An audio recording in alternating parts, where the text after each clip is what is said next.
DD dosa ने किया GMC डोडा का औचक दौरा। कार्यप्रणाली की शिकायतें मिलने पर किया एक्शन। दौरे के जीएमसी के विभिन्न विभागों में मचा हड़कंप। रामबन में आंधी तूफान ने मचाई भारी तबाही। जिले में मकानों और अन्य प्रतिष्ठानों को नुकसान। लोगों ने जिला प्रशासन से लगाई मुआवजे की गुहार।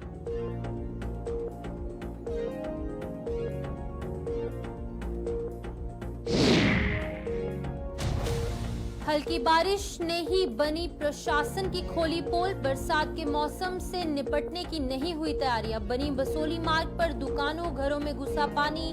बरसात में तबाही की आशंका से सह रहे लोग। सांबा में जारी हुआ व्हाट्सएप ई सेवक चैट बॉक्स नंबर। डीसी के हाथ से ई सेवक चैट बॉक्स नंबर का कंट्रोल। मैसेज मिलने पर तुरंत कार्रवाई का प्रशासन का दावा।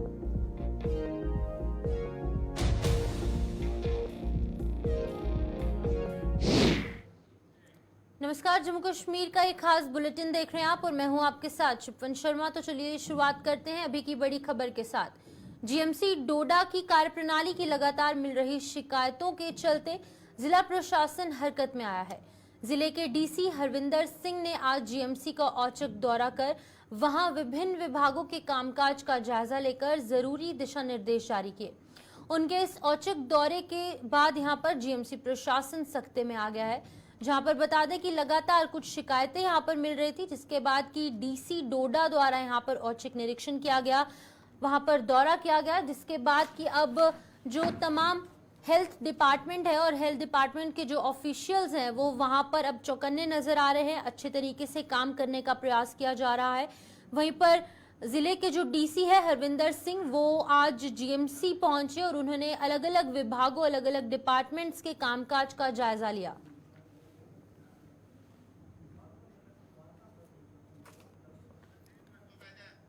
तो जिस तरीके से आप तस्वीरों में साफ तौर से देख सकते हैं कि डीसी डोडा हरविंदर सिंह द्वारा यहां पर विजिट किया गया। इस विजिट के दौरान क्या कुछ खास रहा है, इस सब पर जानकारी देने के लिए वसीम हमारे साथ ज्वाइन कर चुके हैं डोडा से। वसीम, बताइएगा जिस तरीके से डीसी डोडा द्वारा वहां पर एक सरप्राइज विजिट की गई, क्या कुछ देखने को मिला उन्हें वहां पे?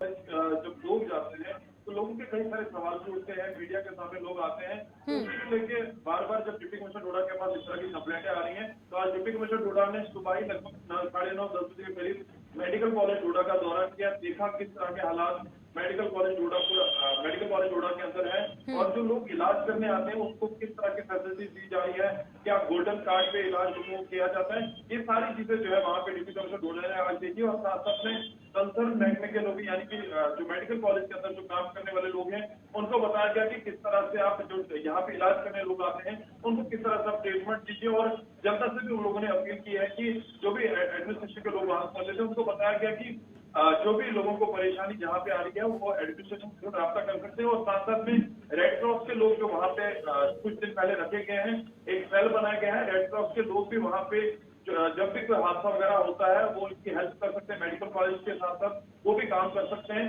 तो एक बड़ा स्टेप उठाया गया है और साथ साथ में डिप्टी कमिश्नर डोडा ने सरप्राइज विजिट जो किया, जनता से अपील की है, रेड क्रॉस के लोग वहाँ पे जो बैठे हुए हैं उनसे आप राब्ता कर सकते हैं, कोई भी कहीं पे भी परेशानी आ सकती है। और एडमिनिस्ट्रेशन बिल्कुल साफ है, कहीं पे भी अगर कोई दिक्कत आती है, कोई परेशानी आती है, और जब से हम देख रहे हैं कि डिप्टी कमिश्नर डोडा यहाँ पे आए हैं, अलग अलग कदम उठा रहे हैं, आज का जो स्टेप है ये अच्छा स्टेप है, लोग इससे खुश भी नजर आ रहे हैं। और जहाँ तक लोगों की बात है, लोगों में आज खुशी भी देखी जा रही है और लोगों की यह भी अपील है कि लगातार मेडिकल कॉलेज डोडा डिप्टी कमिश्नर डोडा आने चाहिए और साथ साथ में जो लोगों की परेशानी है वो इस चीज से हल हो सकती है। जी वसीम, यहाँ पर बताएगा जिस तरीके से बताया जा रहा है कि तमाम तरीके की शिकायतें उन्हें मिली थी, यहाँ पर किस तरीके की दिक्कतें जो है वो यहाँ पर लोगों को पेश आ रही थी, क्योंकि इन्हीं दिक्कतों का जायजा लेने के लिए वो वहाँ पर पहुंचे थे। देखिए, जब लोगों से हम बात करते हैं तो सवालों की घेरे में मेडिकल कॉलेज होता है, चाहे हम पार्किंग को लेके बात करें या बाकी सारे इश्यूज को लेके हम बात करें। आपने हाल ही में देखा था एक पेशेंट जो है उसके जो अटेंडेंट साहब थे उनका ये मानना था कि 1.5 घंटे के बाद हमें मेडिकल कॉलेज से डोडा के अंदर अटेंड किया गया। तो अपने आप में बहुत बड़ा सवाल है, जहाँ पे जितना बड़ा नाम इसको दिया गया है उतना ये जमीनी सतह पे काम नहीं कर रहा है। देखिए, जिस तरह से एडमिनिस्ट्रेशन की मॉनिटरिंग अगर वहाँ पे रेगुलर बेसिस पे रहेगी, जैसे डिप्टी कमिश्नर डोडा ने आज वहाँ पे विजिट किया, इस तरह की विजिट अगर लगातार वहाँ पे रहेंगे तो मुझे लगता है जो लोग इलाज करने आते हैं, जो अटेंडेंट उनके साथ होते हैं, वो सवाल ही उठाएंगे। हर दिन वहाँ पे इस तरह की कभी लड़ाई होती है, कभी हालात खराब होते हैं, कभी एजेंट किसी को सही तरीके से नहीं किया जाता है। तो ये सारी चीजें जो है अगर लोग भी उनके साथ कॉपरेट करेंगे, मुझे नहीं लगता है कि इस तरह के हालात, इस तरह की शिकायतें वहां पे आएंगी। जो खास करके जो मेडिकल कॉलेज के लोग हैं उनको सबके साथ अच्छे से कॉपरेट करना पड़ेगा, उनको सबके साथ अच्छे से पेश आना पड़ेगा। मुझे लगता है इस तरह के हालात वहां पे नहीं बनेंगे। जी शुक्रिया। ठीक है, बहुत बहुत शुक्रिया तमाम जानकारी देने के लिए। वसीम गत्तू यहाँ पर हमें अपडेट कर रहे थे कि जीएमसी डोडा की यहाँ पर बहुत बुरी हालत है, जिसके बाद की डीसी डोडा द्वारा वहां पर विजिट किया गया, सरप्राइज विजिट उन्होंने प्लान की और वहां पर पहुंचकर अलग अलग जो डिपार्टमेंट्स है उनका जायजा लिया गया और अटेंडेंट्स और पेशेंट्स को किस तरीके की वहां पर सहूलियात मिलती है उस पर भी उन्होंने काम करने को कहा है। वहीं पर आगे बढ़ चलेंगे, रामबन की बात करेंगे, जहां पर कि बुधवार को आंधी तूफान ने रामबन जिले में भारी तबाही मचाई है। रामबन में कई जगहों पर मकानों और अन्य प्रतिष्ठानों की छतें उड़ गई और इसके अलावा भी लोगों को नुकसान उठाना पड़ा। और क्या कुछ वहां की सूरत हाल है उस पर भी हम जानकारी लेंगे। पहले आप साफ तौर से इन तस्वीरों में देख सकते हैं कि किस तरीके से जो मकान है और अन्य जो प्रतिष्ठान है, जितनी भी वहां पर बिल्डिंग्स बनाई गई हैं रामबन में, उनको भारी नुकसान यहाँ पर हुआ है। उनकी छतें जो यहाँ पर एक अलग वे की वहाँ पर टोपोग्राफी देखने को मिलती है, जिसकी वजह से वहाँ पे जो घर बनाए जाते हैं वो स्लोप में बनाए जाते हैं, जिसकी वजह से जो घर के ऊपर की जो टीन थी और अन्य जो चीज़ों से बनाई हुई छतें थी वो यहाँ पर उड़ चुकी हैं, जिसकी वजह से लोगों को काफ़ी ज़्यादा दिक्कतों का सामना करना पड़ रहा है। अक्सर हम देखते हैं कि रामबन का जो इलाका है वहाँ की कुछ ऐसी टोपोग्राफी है कि वहाँ पर कोई भी वेदर हो, चाहे वो बारिश हो चाहे वो गर्मी हो, पिछले दिनों हमने गर्मी का कहर भी वहाँ पर देखा, अब यहाँ पर बारिश और आंधी तूफान से भी लोगों को भारी जो दिक्कतें हैं उसका सामना करना पड़ा। तो आप तस्वीरों से अंदाज़ा लगा सकते हैं कि कितना नुकसान यहाँ पर लोगों को हुआ होगा। इस सभी पर जानकारी लेंगे, लेकिन पहले आपको बता दें कि यहाँ पर भारी बारिश देखने को मिली, आंधी तूफान देखने को मिला, जिसके बाद की कुछ इस तरीके का मंजर यहाँ पर देखने को मिला। तो इस सब पर ज्यादा जानकारी देने के लिए हमारे साथ नदीम इकबाल ज्वाइन कर चुके हैं। नदीम, बताइएगा अभी की क्या कुछ स्थिति है, क्या कुछ सूरत हाल है, क्योंकि कल देर शाम को बारिश हुई, आंधी तूफान हुआ, छतें लोगों की उड़ गई यहाँ पर। जी बिल्कुल, देखिए शिपिन, इस वक्त तक हम बात करें क्योंकि कल रात तेज आंधी की वजह से नुकसान काफी तरह का हुआ। एक तरफ आप तस्वीरों में साफ देख सकते हैं कि एक रिहायशी घर को नुकसान तो पहुंचा है, लेकिन अगर उसके साथ साथ में हम देखें कि फलदार जो पेड़ पौधे थे उन्हें भी नुकसान हुआ है। तो कहीं ना कहीं हम ये कहें कि एक तरफ लोगों को परेशानी इस वजह से है कि जनाब तेज आंधी चलने की वजह से घर टूटे हैं, लेकिन कहीं रोजगार भी लोगों के छिन गए हैं। जहां हम देखें एक तरफ चाहे हम रामबन डिस्ट्रिक्ट के अगर बानिहाल की बात करें, रामसू की बात करें या फिर बटोत, राजगढ़, गांधरी, गुल, संगलदान की बात करें, हर तरफ से हमने देखा कि कहीं ना कहीं नुकसान की खबरें सामने आ रही है। जी। डिगडोल की जो तस्वीरें आप देख रहे हैं कि डिगडोल की तस्वीरें हैं जहां पर एक रिहायशी घर की तस्वीर है, लेकिन बाकी जगहों की हम दूर दराज पहाड़ी इलाकों की बात करें, हम देख रहे हैं कि वहां पर भी कहीं घरों की छतों को नुकसान पहुंचा है, कहीं जगह पर पेड़ पौधे जो है पूरी तरह से तबाह और बर्बाद हो गए हैं, जो फल उन पे लगा हुआ था वो भी तबाह हो गया। अब जो मुतासिन है उन्होंने लेफ्टिनेंट गवर्नर एडमिनिस्ट्रेशन से अपील की है कि अब स्पेशल टीम जो है कंस्टिट्यूट करें और वो इलाकों में भेजे ताकि वो नुकसान का तखमीना लगाए और हमें मुआवजा फराहम किया जाए। क्योंकि एक तरफ हम देखें रिहायशी मकानात का नुकसान एक तरफ है, लेकिन दूसरी तरफ जिन लोगों की उम्मीदें इससे थी, फल तैयार होगा, इसे हम बेचेंगे और यही उनका वाहिद जरिए आमदन है, तो आज वो कहीं ना कहीं ना उम्मीद है और जो उनकी उम्मीदें थी कहीं ना कहीं हम कहें कि अब वो धुंधली होती हुई नजर आ रही हैं। अब लोगों ने डिमांड की है जनाब लेफ्टिनेंट गवर्नर एडमिनिस्ट्रेशन की तरफ से टीम्स कंस्टिट्यूट करके गांव-गांव, दूर दराज के देहात तक भेजी जानी चाहिए ताकि वो नुकसान का तखमीना लगाकर उन्हें जो है मुआवजा फराहम किया जाए। जी नदीम, यहाँ पर बताइएगा अगर हम रामबन के इलाके की टोपोग्राफी देखें तो यहाँ पर गर्मी का असर भी पिछले दिनों देखने को मिला, वहीं पर जब बारिश आंधी तूफान होता है तो लोगों के घरों की छतें उड़ जाती हैं, जमीन धंसने का मामला भी यहाँ पर सामने आया, क्या कुछ कहेंगे आप? जी बिल्कुल, अगर इस वक्त हम देखें क्योंकि रामबन के अंदर टोपोग्राफी की आप बात करें, जाहिर सी बात है तमाम चीजें ज्योग्राफिकली भी आप देखेंगे कि काफी सारी दिक्कतें रामबन के अंदर है जी। और जहां तक आपका सवाल है कि रामबन के अंदर गर्मी भी काफी ज्यादा पड़ रही है और स्नो बाउंड एरियाज भी यहाँ पर है, यानी एक चीज भी अगर आप देखेंगे रामबन एक ऐसा इलाका है जहां हम अखरोट फल की बात करें वो एक ठंडे इलाके में बनता है और आम की बात करें तो वो एक गर्म इलाके में बनता है, लेकिन रामबन के अंदर आपको दोनों ही फल देखने को मिलेंगे। तो कहीं ना कहीं यहां से आप अंदाजा लगा सकते हैं कि रामबन के अंदर तमाम चीजें तो हैं, लेकिन इसके साथ साथ कुदरती आफात से भी ये बचा हुआ नहीं है। जब हम गुंडीदाड़म की बात करें, जमीन धंसने का सिलसिला, जहां हम बटोत की बात करें, धरवास की बात करें, पिछले दिनों परनौत की बात करें, उसके साथ साथ डुक्सर संगलदान की बात करें, काफी सारे इलाके यहाँ पर ऐसे हैं कि नुकसान है।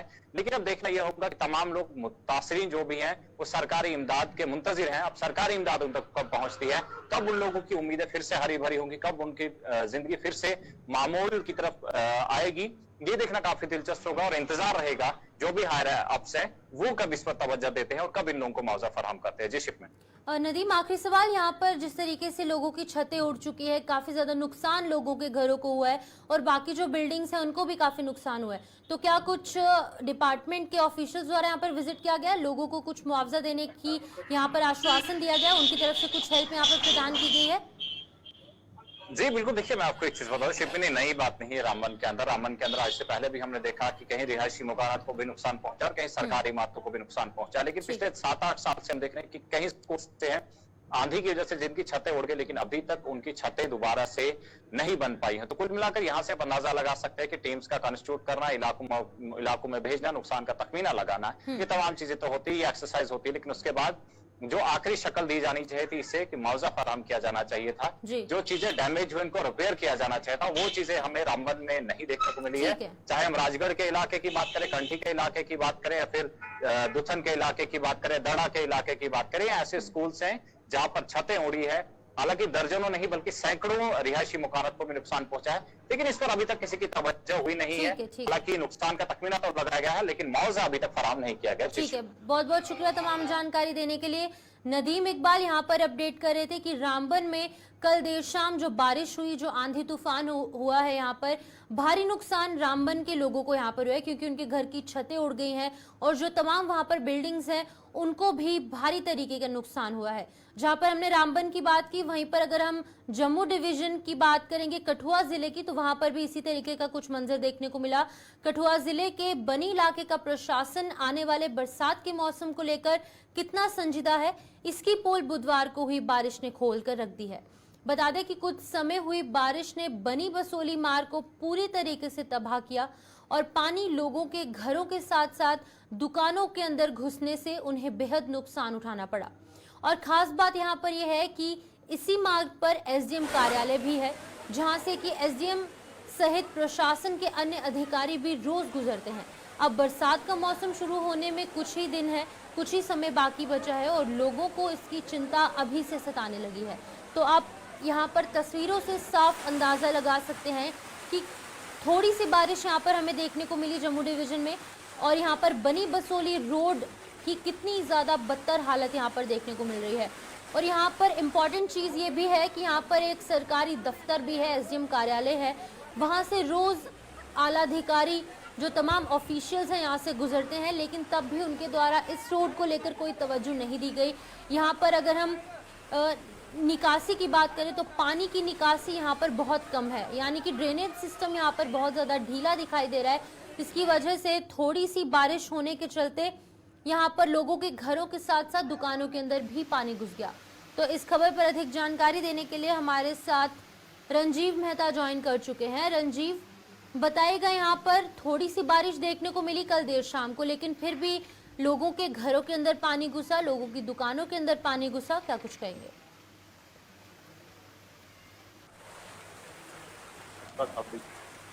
जो है टूरिस्ट के लिहाज से भी काफी जाना पहचाना जाता है इस जिले का, और इन दिनों में वहाँ पर गर्मियों में काफी रश होता है, जहाँ से मैदानी इलाकों से लोग वहाँ पर शिफ्ट करते हैं और गर्मियों में वहाँ पे होते हैं। वहाँ पर कल शाम को जैसे ही एक तेज बारिश हुई कुछ देर के लिए और जल भराव की स्थिति देखने को मिली, और वहाँ बनी की एक मुख्य गली है जो एसडीएम ऑफिस के को भी जाती है और पुलिस स्टेशन को भी जाती है, और इसी रास्ते पर बनी के 3 मुख्य स्कूल है, चाहे हाई सेकेंडरी और 2 अन्य स्कूल भी हैं।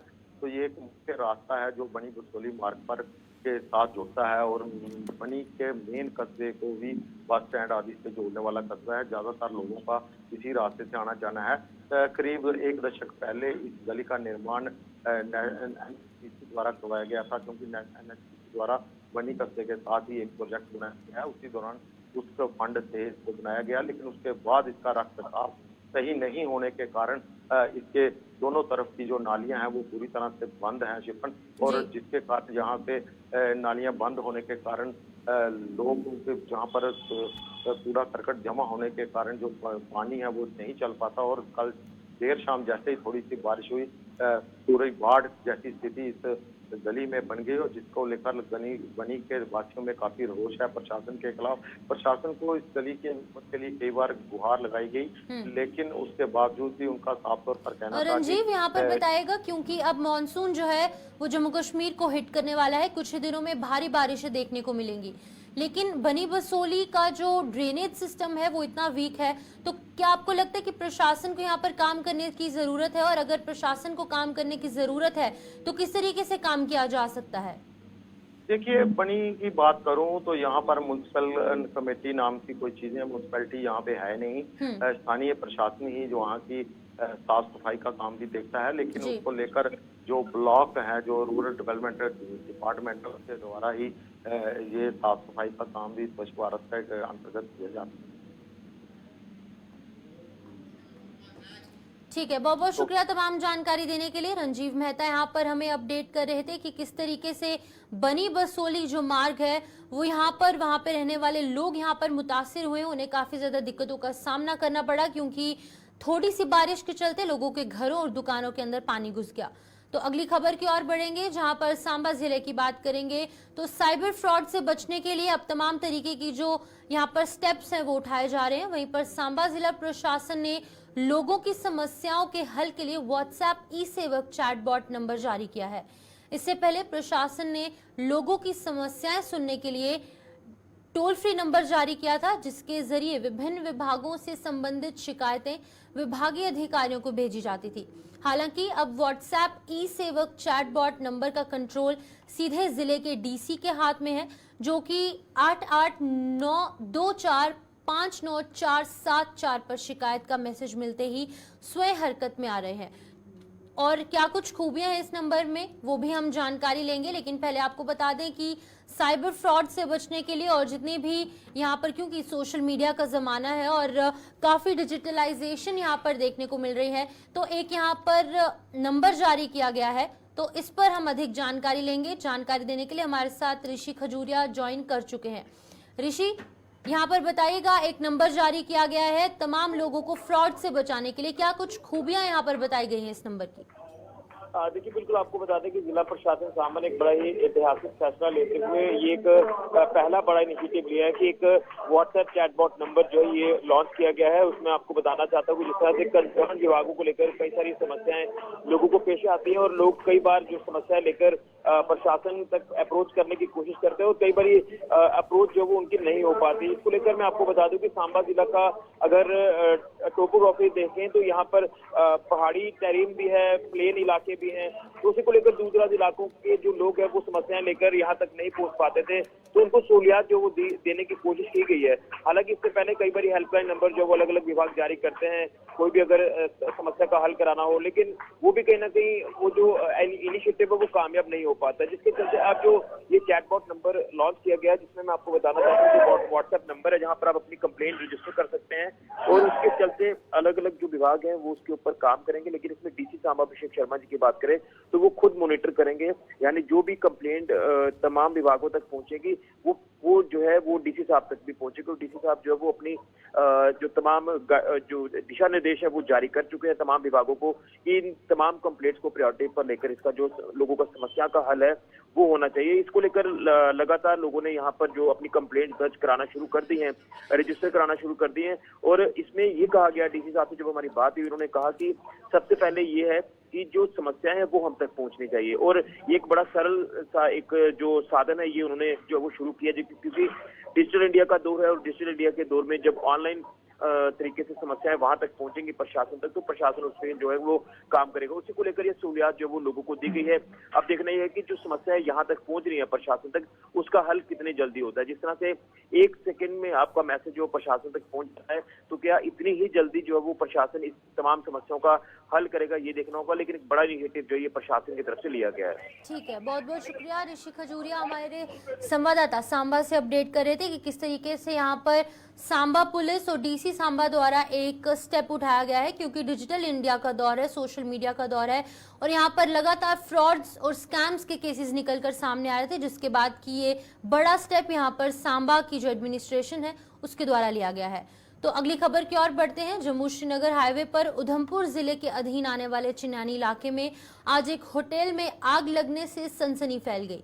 इस होटल में तल पर स्थित एक कमरे से अचानक धुआं उठने लगा और फिर देखते ही देखते वहां पर आग की लपटें निकलना शुरू हो गई, जिससे वहां पर मौजूद हर कोई सकते में आ गया। इसकी सूचना दमकल विभाग को दी गई, जिसके कर्मचारियों ने मौके पर पहुंचकर इस आग पर काबू पा लिया। गनीमत ये रही कि इस हादसे में कोई जानी नुकसान नहीं हुआ और ये आग किन कारणों से लगी है इसकी इसकी जांच की अगर बात करेंगे तो वहां पर की जा रही है।